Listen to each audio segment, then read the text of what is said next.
معلومة على السريع كده. فوائد المذاكرة في النهار وفوائد المذاكرة في الليل. في ناس كتير بتحب تذاكر بالنهار وفي ناس كتير بتحب تذاكر بالليل. طب انه احسن؟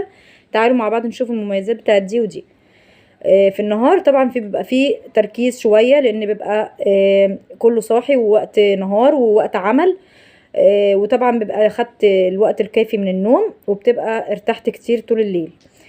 كمان بتبقى عندك فرصة ان انت تروح للمكتبة لو انت عايز تجيب ملازم او عايز تجيب اي حاجة. وكمان اماكن المذاكرة بتاعتك بتبقى متحددة وبيبقى فيه حركة واستيقاظ المجتمع كله بيبقى صاحي. كمان بيبقى فيه سهولة في التواصل مع الاصدقاء والمعلمين لو انت واقفة معاك اي سؤال.